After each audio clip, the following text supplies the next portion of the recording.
Like Tightrope, there's so much great stuff happening between you and Chris. We couldn't figure out what key to play that song in first either. What did it end up in? It's in B, right? Yeah.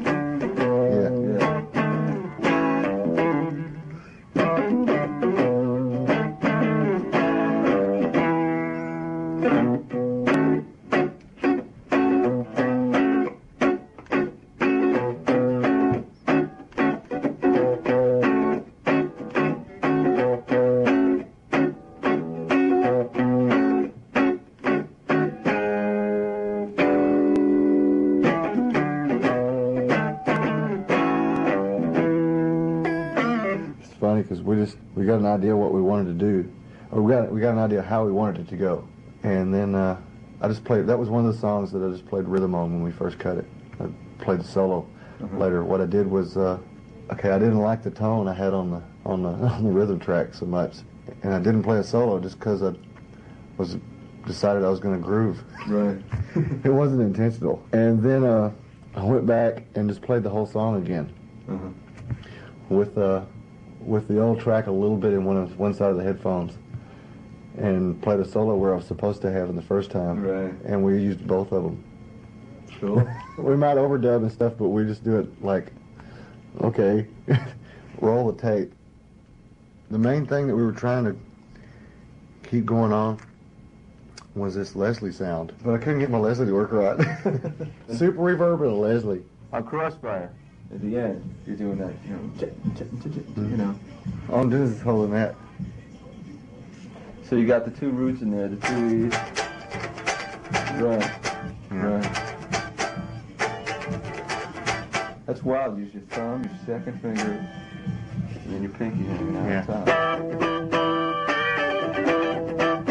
Right.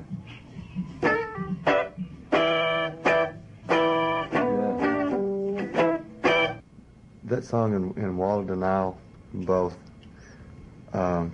musically are a lot different, but lyrically it was like almost the same song, just different phases of it. Do you have rhythm guitar behind most of your solos on the record, or no? You don't? No, on Scratch and Sniff. Mm-hmm. That's the only ones.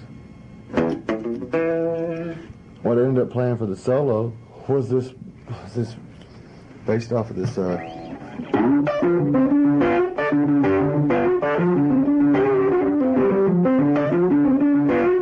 Okay, that was really.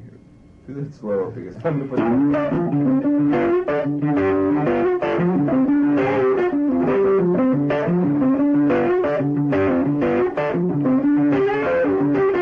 That's what it's based off of anyway, and that was the way this song was.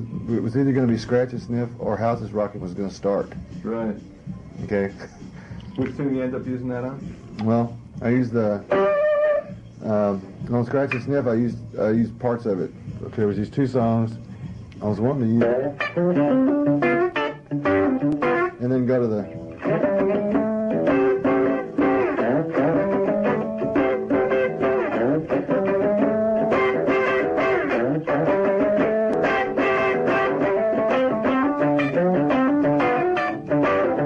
But I also thought it would fit in with a rock and roll song, you know? Right. You know? Just, you know.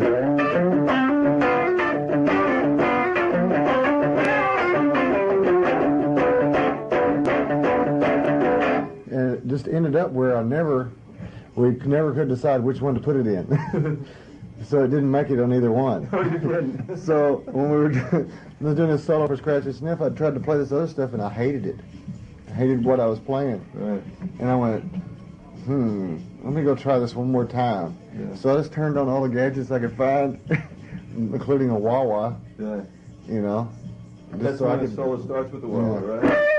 Yeah. and started playing that, you know, basically. I want you to demo for me House is Rocking, just the rhythm play in the very beginning.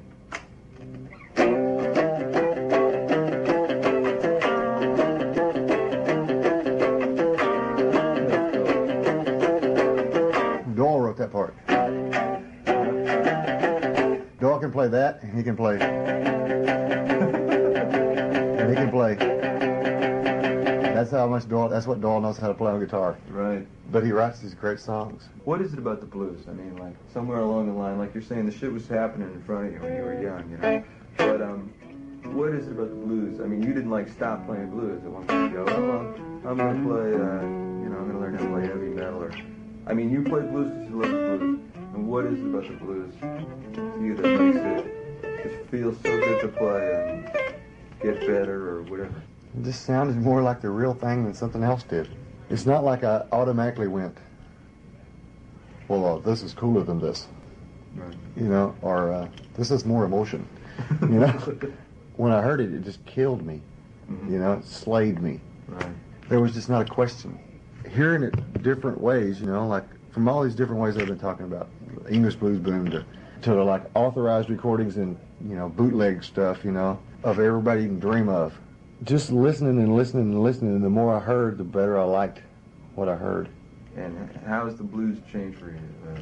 Well, in the fairly recent years, in some ways I felt like I've gotten more in touch with it. But it's usually when I go and see somebody, when I go see somebody that's just used to playing a small club, it's not used to being riding around in a fancy tour bus and playing in arenas. There's a difference there. On one side of the coin, it may look like, okay, well, the guy sounds that way, so we can't sell him. On the other side of the coin is, I've been sold, so I can't sound like that, you know? And every time I get to hear somebody sound real, once again, I get the chance to come home.